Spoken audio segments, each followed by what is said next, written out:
Hello, thanks for joining us today. This webinar is going to cover all of the aspects of home working that we've been asked lots of questions about.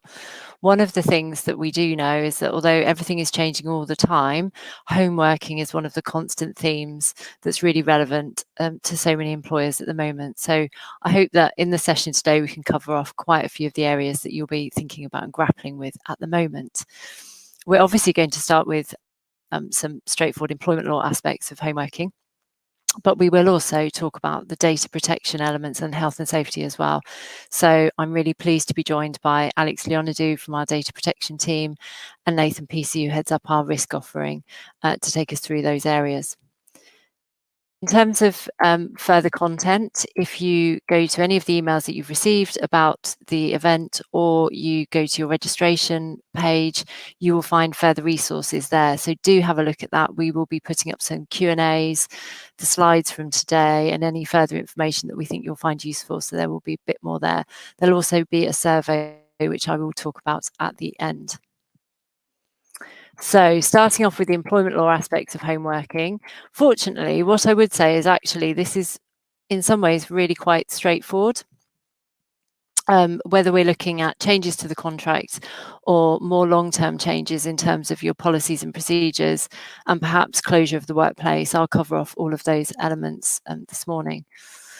First of all, I think just sort of having a look at this as a picture, because we've heard so much in the media about a push from employees to work from home, the fact that in the UK, employees have been a lot slower to return to the office than in other parts of Europe. And I was just having a look at some of the statistics on this. So at the height of sort of the lockdown period, 49% of adults in employment were working from home, which is far, far greater numbers than have ever done that regularly before. So a really, really big sea change pretty much overnight to how many of us work. That did decrease during the summer, down from 38% in June to 24% in July. But now with increased restrictions coming back potentially, I think we will see an increase in home working either on a temporary basis, or we do know that lots of our clients and contacts are looking at this in the longer term in terms of the efficiencies that might be achieved by having some remote working in place. The BBC did an interesting survey in the summer of 50 big employers, sort of including banks and retailers and other big employers in the UK. And I thought the results from that were quite interesting.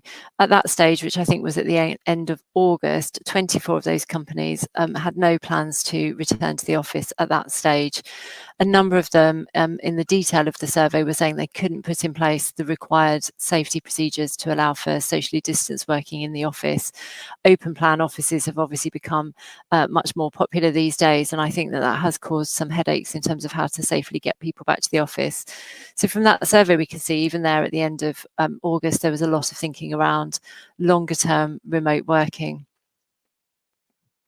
So moving on to this, if you're thinking about this at the moment, and these points actually apply to temporary home working as much as permanent home working. But obviously, if you're looking to make a step change in terms of home working, then I think some thought does need to go into some of these areas. If it's a temporary change, you might be comfortable with simply updating employees, perhaps by email or in a sort of, round robin way, but you may well want to put in place some more formal changes, particularly if this is going to go on for some time. So the first point to look at is the place of work clause. Employment contracts must state where the employee works. If you are changing that to being a home working or remote working environment, do update that clause. You may, of course, require the employee to spend a reasonable amount of time in the office, perhaps for formal meetings, to see clients or to carry out certain types of work, and it's fine to reflect that in the contract. But if their base place of work will be the home, that should be reflected in the contract.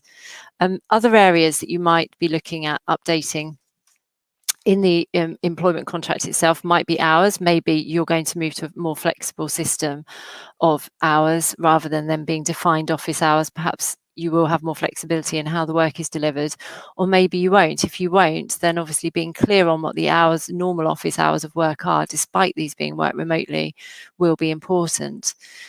Other areas to think about are minimum rest breaks, and Nathan will talk about that a bit more under health and safety. Thinking about perhaps the right to enter the home to check on equipment. this comes in a little bit to Alex's section on data, but you can have in the contract a right to enter the home and inspect equipment or carry out assessments in terms of health and safety. So it may well be worth spelling that out in the contract. In terms of equipment, that is something that probably is more likely to fall under the policy on home working rather than the contract. But within the contract itself, it is probably a good time to have another look at the confidential information clause. Make sure that's completely up to date and well defined in terms of what confidential information is in your workplace, and what your expectations are in terms of employees and how you will safeguard that information. In terms of the policy on home working, this is where you might include some of the wider provisions around things like employees taking responsibility for complying with your processes on health and safety and carrying out risk assessments. Also, you might want to include some of the considerations around what's appropriate. So in terms of, dress, if you're going to be requiring them to be doing, video conferencing or Zoom calls, Teams calls, and so on, you might want to require a certain standard of dress and professionalism. There might be other areas that you want to cover off in that home working policy that are more bespoke to your workplace.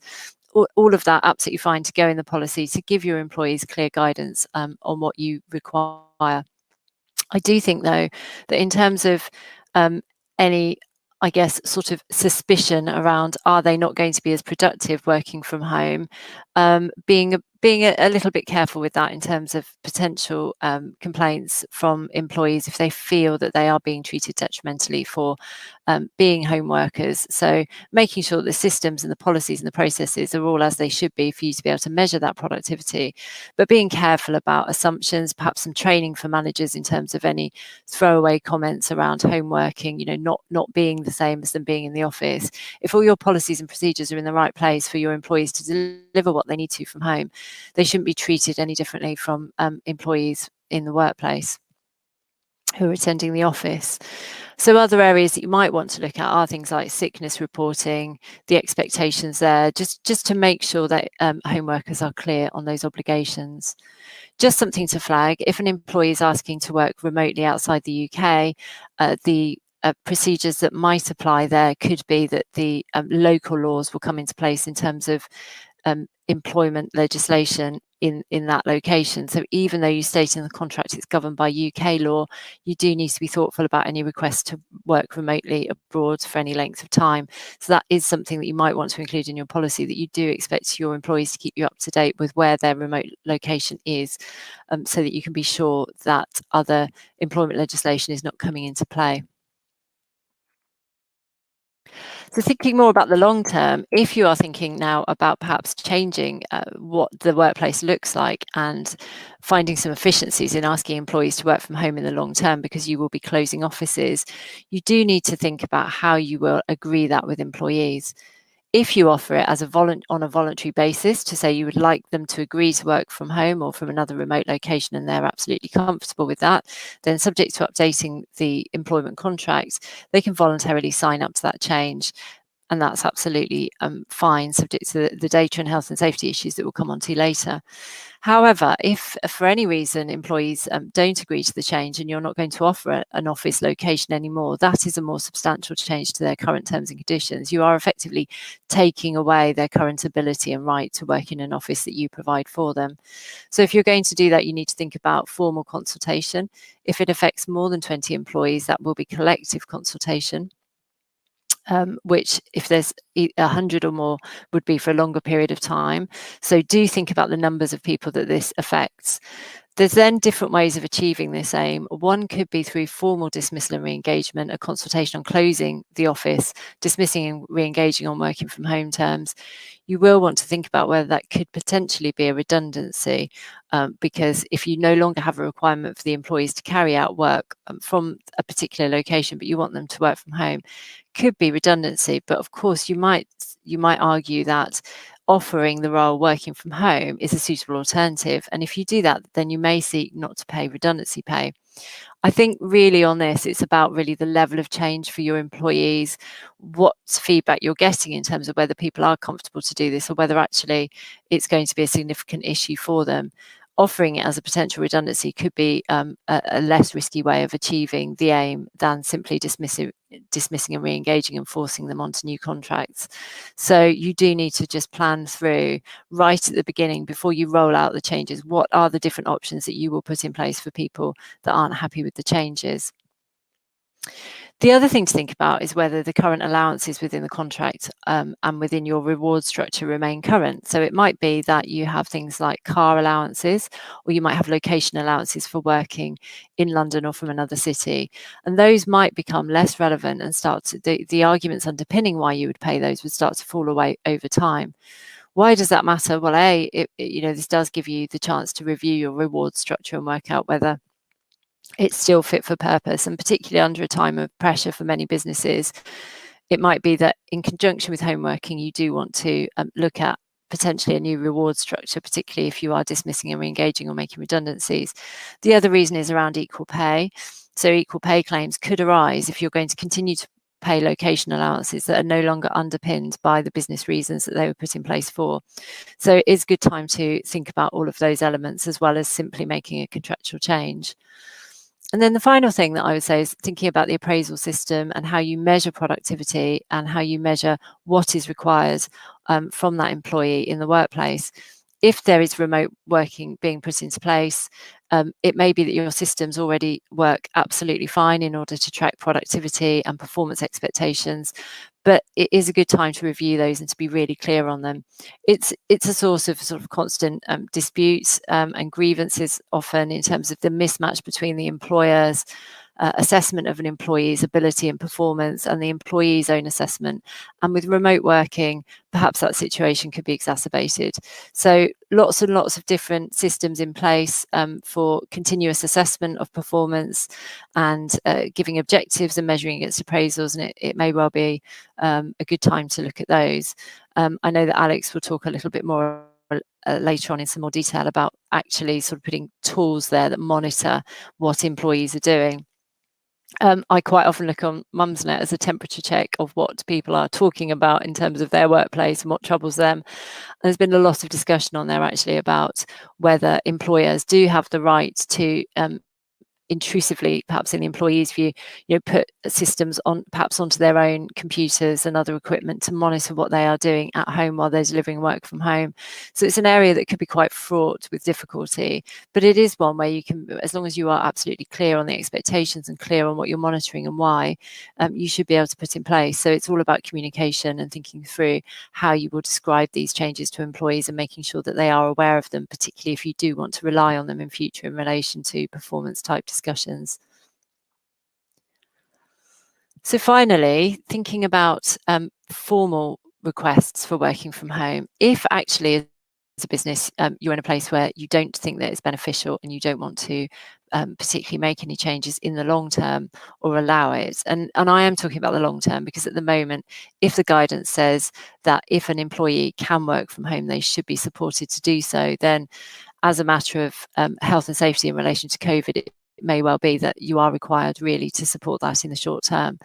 But in the longer term, if it doesn't work for the business from your point of view, you can continue to turn down those remote working requests, but be aware of a few things. So the first is, if it's a formal request for flexible working and working from home under the statutory procedures, there are very prescribed procedures that you do need to follow in terms of timescales, the reasons that you rely on to turn down those requests, and how you go about that procedure.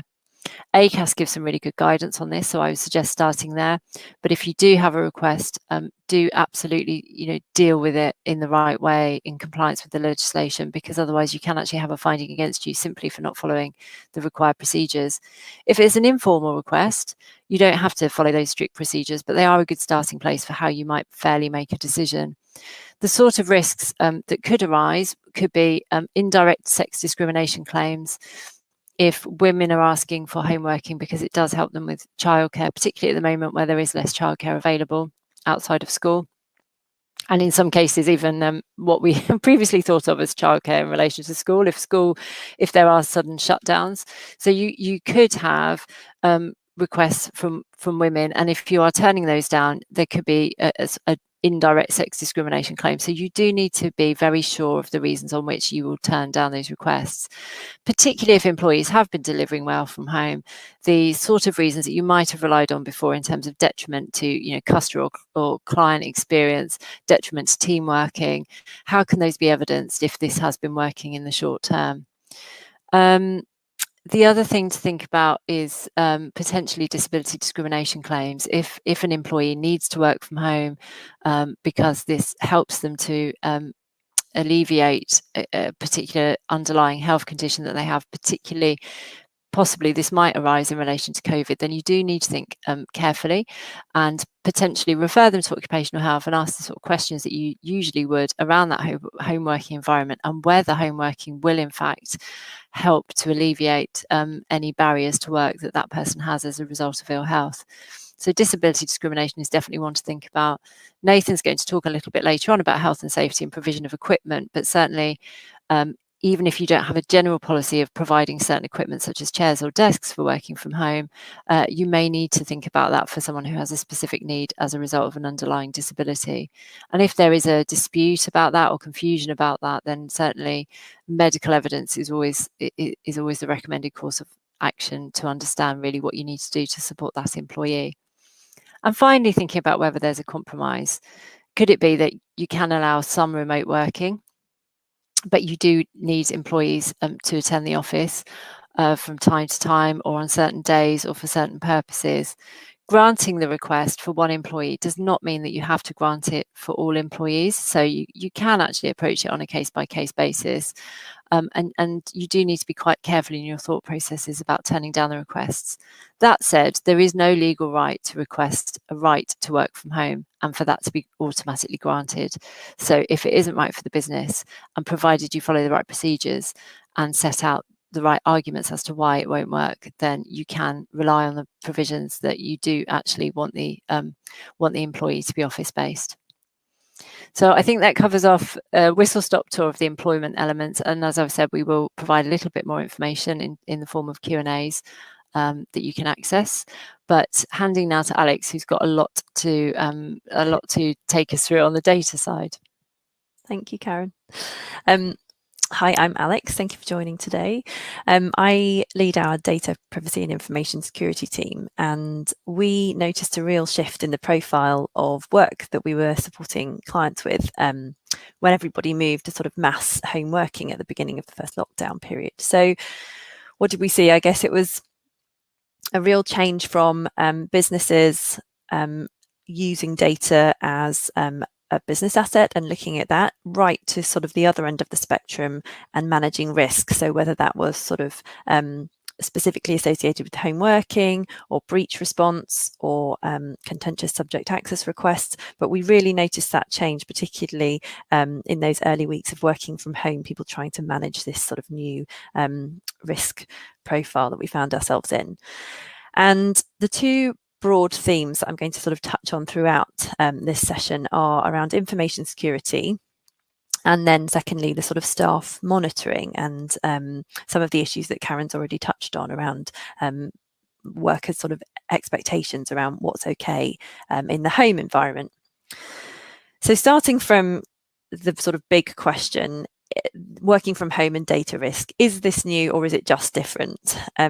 Well, the short answer is it is just different. There's nothing that I'm going to talk about today that exists as a data risk that wasn't there before. It's just a lot of it is either higher risk than it was before, or there's just more risk to think about. So if we take information security as the first broad theme, there's tons of reports online from the big sort of tech companies or data analytics companies with really good, interesting statistics about how much more vulnerable businesses are when they've got sort of mass working from home going on. And that's, some of it's really simple and fairly obvious, such as there's just more network to cover. You're working from home Wi-Fi rather than the sort of secure ring-fenced office Wi-Fi. You've got lots of devices being connected. You've got, printers at home. You've got people using their own phones. Lots more and more varied network to cover. So some of it is just a sort of simple numbers game, really, that gives more opportunity for the rogue actor, the hacker, to get into your network. That's reasonably well publicised. Some of the other issues that we came across were things like suspicions for employees trying to extract data that they maybe weren't entitled to, or trying to use data in a way that they weren't entitled to use it. You know, if you think about an office environment, someone would be walking past and see someone having their Google Mail account up or their Hotmail up on screen, but that might not be noticed when people are working from home. So that's a risk. You've got smart speakers listening in. You've got people taking photos in their home. We had a client who was unfortunately subject to a breach whereby an employee just took a fairly innocent picture at home, put it on social media, but it had their home working station in the background. And if you really zoomed in, you could see all sorts of data. So we had to remove that quickly and deal with that. So just thinking about the environment and the security risks that could come with that. We've also seen a lot of vulnerabilities created whereby people are trying to do the right thing. They are trying to get on with their jobs, and it's just the fact that some processes and procedures that work well in the office, tried and tested, they just don't work at home. And it's a real ask for a business to change all of its processes quickly enough to eliminate those sorts of issues. So you'd have people saving information to their local drives rather than on protected drives within the network. You have people printing information off and stacking it up at home. No one's meaning to do anything to create risk. There's no bad actor here. It's just people trying to do their jobs, but bumping up against the edges of your sort of process and policy framework. So that's the sort of information security element. As I said, it's reasonably well publicised and well understood. I think the second issue, which Karen's already mentioned, this is an area where, as an employer, you can get yourself in hot water without necessarily realizing that you've done it or you're about to. So it's always a delicate balance, even when you're talking about sort of in-office working. Always a delicate balance from a data protection perspective between what is proportionate monitoring of a process or productivity or output, and what's intrusive, what goes beyond that proportionality, and what actually becomes unlawful and unacceptable monitoring of people intruding into their privacy. So this is really a question of proportionality and purpose limitation. So anything you do in this space needs to recognize the expectations, reasonable expectations of your staff member, and what they might expect by way of privacy intrusiveness at home will be different to what they expect and can expect in the office, and your processes need to recognize that. So whether that is revisiting existing monitoring that you're doing and thinking, is this still okay, and really looking at that, or certainly if you're doing anything new, making sure that you build in those sort of risk identification processes. And that can be things like monitoring time spent in certain applications, monitoring time spent online, monitoring sort of digital presence across the web using your browsers, location tracking through cars or phones, whatever it might be. If you're doing that sort of activity, you need to recognize that this is a different risk profile when you're carrying out those processes on workers who are working at home. The third element there, personal devices, and I've called out WhatsApp specifically just because we see it a lot. Karen's already mentioned, you may need to be asking employees to use their own devices. Again, it's another balancing exercise really, where you're juggling the sort of potential intrusiveness of putting software on personal devices, asking staff to make their personal devices sort of available for remote wiping if they get lost or compromised. You're balancing that sort of intrusiveness with, well, we need to let this happen just so that people can do their jobs. And it is a difficult balance. It has long been a difficult balance, probably more so now just because of scale. WhatsApp I've called out specifically because we all use it. If you are encouraging it, or even just turning a blind eye to it, and your staff are using it for work purposes, there's WhatsApp groups talking about for collaboration or anything else, you will almost inevitably find yourself on the hook for that data processing effectively. So it will become in scope for things like subject access requests. You could be on the hook for security breaches. So if people are sharing data and information, work related, through WhatsApp and they send it to the wrong group or whatever it may be, you could find yourself needing to deal with that as a security breach. So that's not to say you need to eliminate it, but just make sure you're not walking into those risks without at least recognizing that they're there and considering whether or not you want to do anything to mitigate it. So those are the sort of not new, just different, probably bigger risks that we see coming up again and again when it comes to home working and data issues. How do you go about identifying and mitigating those? So two very broad themes again here: culture and communication, policies and procedures. So more than ever, you need to make sure that you have a culture within your workplace or within the distributed workplace that recognizes that these are issues and that they are everybody's responsibility. More than ever, you need an IT function that is embedded, that is talking to the business, that isn't just sort of sat waiting for help desk calls to come in. And I know that's a big ask because they're busy. But you need that IT function out there. Is this working for you? Do these processes work? Are you having to come up with workarounds? Are you spotting vulnerabilities? What can we do better? Do you need a different tool, for example, so that you don't have to rely on WhatsApp? Do we need a different piece of technology to allow you to do what you're trying to do? So that sort of idea of this being everyone's responsibility, but you seeing leadership from the sort of whatever it is, whether it's IT or information security or compliance that owns this, you're seeing that leadership, but from within the business and embedded. Secondly, in terms of culture and communication, would be breach identification and notification. And this really comes down to, are people aware of what this looks like, what a breach could look like? Have you trained people? Do you need to retrain people? Are you updating people on the latest threats? There was a massive spike in phishing initiated hacks because of coronavirus related emails that people were clicking on and inadvertently downloading malware and so on in the early months of lockdown. Are you talking to people about that? Is there a culture of psychological safety that makes people feel comfortable to initiate a Zoom call or a Teams call or whatever it is to say, I think I've made an error.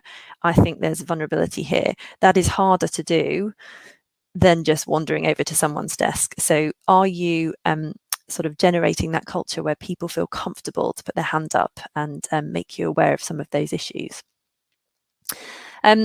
Lastly, in this area, I guess, if you've got people innovating, which you inevitably will have, we've seen how adaptable workforces can be. We've seen how great innovation can come out of these unforeseen circumstances. Wherever that's happening, and it involves people or technology or data specifically, you need to make sure that your processes recognize the shift that we've seen in the risk profile here. So whether that's carrying out more data protection impact assessments, whether that's recognizing on paper that shift in expectations of privacy when people are working from home. You just need to make sure that your product development teams or your HR teams or your tech teams, whoever they are, have got this front of mind so that you do not just walk into a sort of regulatory enforcement scenario because you've failed to recognize the different risk profile. Policies and procedures, again, this is relatively straightforward in that it's just about asking yourself the hard questions. Are your policies and procedures up to it? Do they work for this sort of new working environment? Do you find employees sort of bumping up against the edges? This really doesn't work anymore now that we're all at home. Do you need to rephrase them to make them easier to understand for the sort of new working environment? Do you need to remind people of them, put them in a different place so they're easier to find?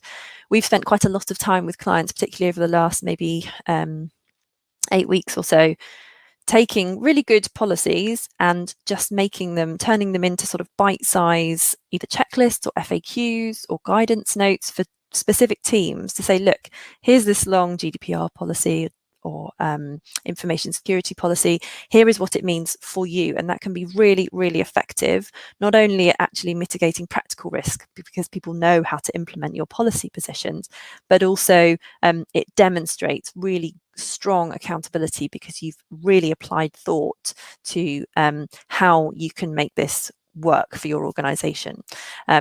So that's one of the easy wins, really, taking your policies and procedures and just rewording them, making them bite-sized and practical.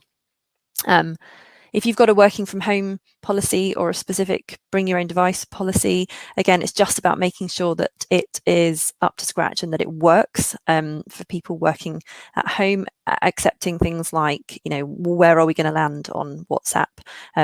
What do we think about that balance between intrusiveness on people's personal devices, but the need to let them use them so they can do their jobs, but keep them secure? It is a really tricky balance, and there's some sort of risk assessments to do before you can make those decisions. Finally, looking ahead, I guess this is hopefully a sort of reassuring message in that none of the time that you spend on this now, building yourselves a framework or specific, you know, we talked about the checklists, the guidance notes and so on, none of that will be wasted. So as time goes on, whether or not we continue to work from home as a sort of society on a mass scale, the issues that we bump up against when we talk about data and working from home, so the information security and the employee monitoring, it only gets more complicated from here. So you put sort of working from home 2, 5, 10 years ahead, instead of saying, is the smart speaker listening and is that a confidentiality risk? We might say, is the FD's fridge listening, or is the CTO's toaster listening? And if so, is that the vulnerability in the whole network? Similarly, you've got people perhaps driving autonomous vehicles one day, or not even autonomous vehicles, just connected cars. And if they're connecting work devices to that, so they're working in their vehicle from the Wi-Fi on their vehicle, are you inadvertently monitoring them? What do you do with that data? Do you do anything with it? And how do you tell them about that? How do you mitigate that risk? And again, is that car somehow then a security risk when it comes to your network? So you're going to need to think about it more, and hopefully the upside of that is that anything you do now will be of value, provided you invest time in building a framework that's flexible and appropriate for you as a business and your risk appetite and your workforce and your business strategies going forward. Provided you invest the time in getting that foundation right now, you will put yourself in a good place for the future.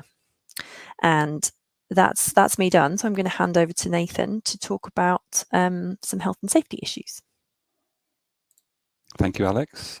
Yep, so I'm Nathan PC, a partner specialising in health and safety. And what I'm going to do is actually adopt a positive approach. So rather than simply telling you what your compliance obligations are, I'm going to focus on the healthy, happy and productive employee and how we might promote that notion. So I think it is, however, worth pointing out a couple of legal points about your obligations, and actually to remind you that in essence your obligations to home workers mirror those to those who are maybe working in the office or your premises. So much like Alex's, there's no change to the regulatory regime or structure just because someone is working at home.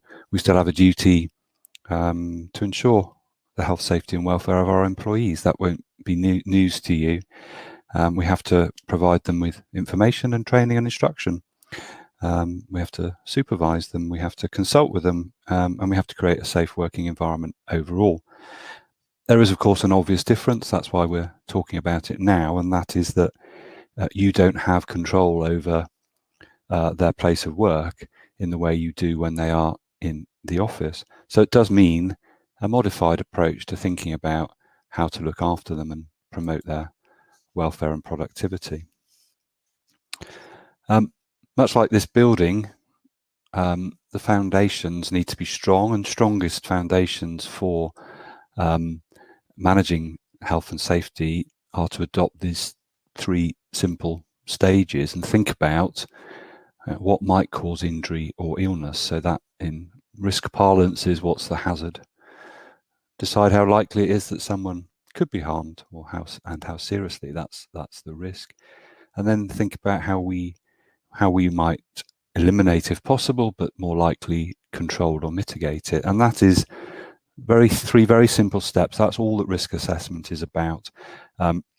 Gets a bit of a bad press as an onerous compliance chore, but it doesn't need to be a significant paper exercise. It's something that you can control and make simple and effective, much like Alex was talking about, distilling down the policy into what it means for you.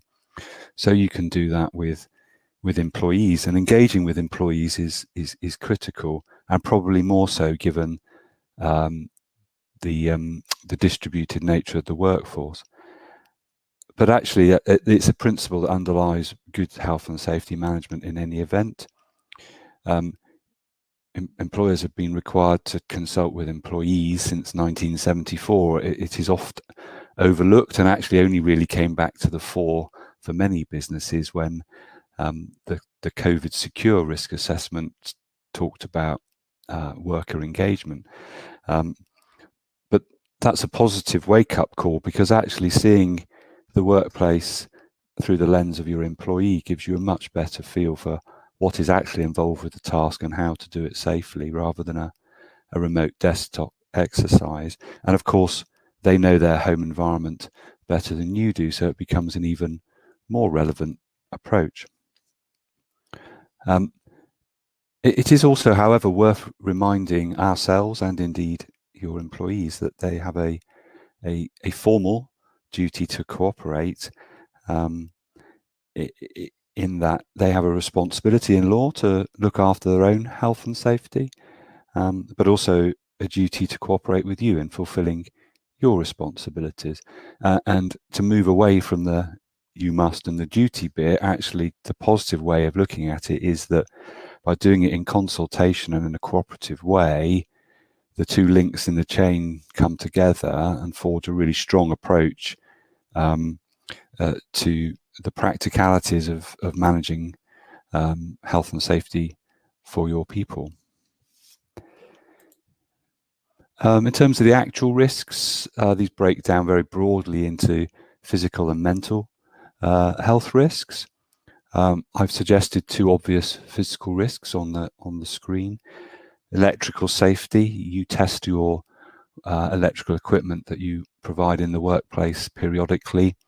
Probably have a schedule. You probably don't even know it happens. It just happens because it's someone's job to make it happen. The fact that your equipment is maybe distributed and offered up at home doesn't avoid that responsibility. So it's just thinking through the practicalities of how, if people are still working at home with equipment that was last tested 12 months ago and it's up for test, how are we going to do it? Manageable, I'm sure, with a bit of wit and imagination. Probably the more obvious risk is around the aches and pains that no doubt we're all have experienced whilst crouched over our kitchen table or trying to get the laptop at the same height as our other screen. Actually, if you in the first few months when people were working home temporarily, there's no real formal requirements to actually take steps to assess that environment, albeit that practical help with equipment and the setup is of course sensible. But as we move from temporary to permanent or semi-permanent, or it feels like permanent, certainly we are now in a place where HSE would expect a more formal assessment of working with screens. So if you are people who have been since March working at home and they're doing more than an hour a day on the screen, then you do need to do a formal display screen equipment assessment and provide them with a bit of guidance and training on a safe setup in their home environment. There are some very simple and very user-friendly bits of software on the market that you can roll out if you've got a large workforce. But actually there are some less sophisticated but equally effective manual checklists that we can help you with, or HSE can provide from their website. And those need to take into account the whole work area and any disabilities requiring adjustments. And it's the examples or the exceptions that we really need to focus on. For most people, it will be very straightforward and satisfactory, but it's where we've got people with particular needs that we might need to think about, as Karen mentioned, around equipment. But it's also, I think, around ensuring that people get the message about posture and adjusting their chairs, but also particularly breaks. People need to take breaks. There's no prescribed time for amount of breaks that's safe. It's not written in law, but it's generally accepted that little and often is sensible. And so facilitating that through the work patterns is just something to give some thought to. As I said, if do something with the assessment, don't just send it out and give a bit of guidance on breaks and posture, because if actually someone flags something in their assessment, do pick it up, make sure it's actioned, because that's where stuff can fall through the gap. So that's where you can actually create a really positive response to employees that may be struggling.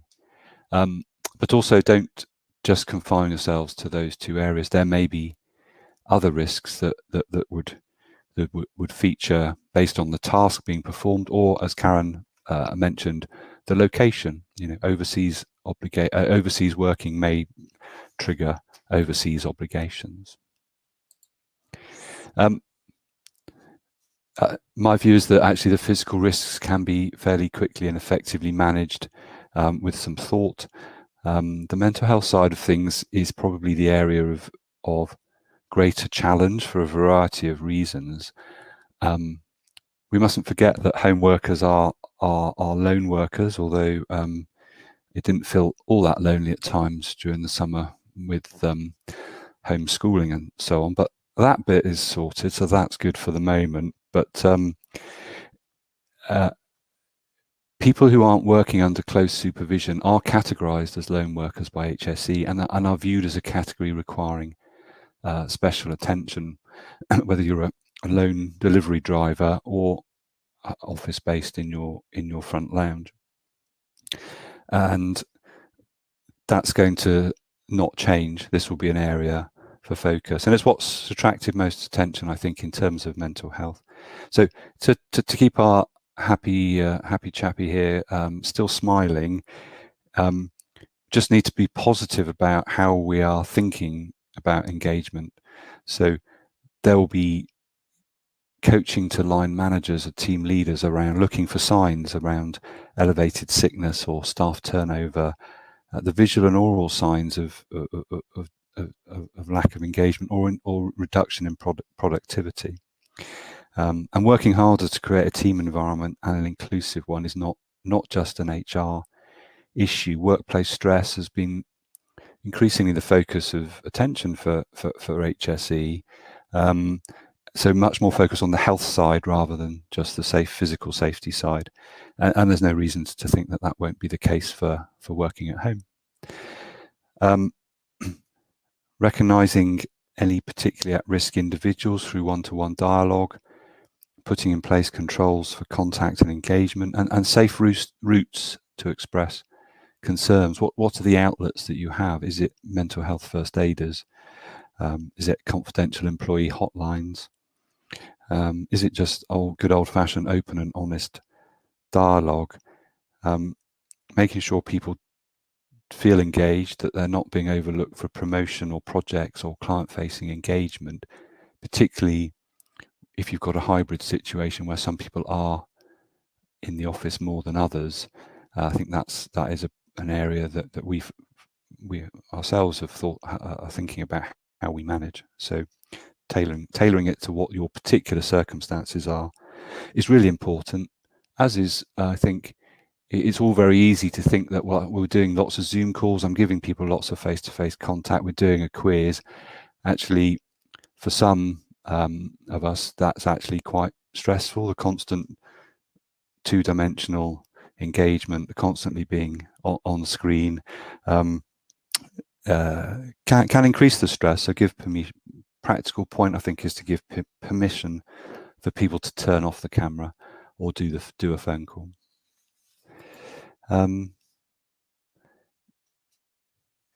There's a real focus as well, and it's very easy, isn't it, for people who are out of sight to start to become out of mind, particularly if they are not putting their hand up or speaking up, if they are on the face of it ostensibly productive. All health and safety is built on not just the strong foundations of risk assessment, but making sure that you follow up and that the controls and ways of making people healthy and safe actually happen and are implemented. And most of the prosecutions that I'm involved in are where that bit has fallen down. So periodically checking in that all is okay and on track, like our lifeguard here on the beach. He or she is scanning the whole environment. They've got a view of the holistic risk around the waves and the tides and the rips, but they're also periodically just checking in on each individual person. So, if you sense a person is, veering off away from the yellow and red flags, get your lifeguard's whistle out and gently steer them back into the safe zone. And what does that look like? It may be periodic review of your display screen assessments, it may be check-in conversations, it may be staff surveys. But I think for me, the really positive point to take from this pandemic, and we're all looking for something positive, is the recognition of the value of employee engagement in their own health and safety has been massively accelerated. And I think that healthy, happy, productive message is something that can be harnessed for mutual benefit. Karen, I think you're going to wrap up. I am. Thank you, Nathan.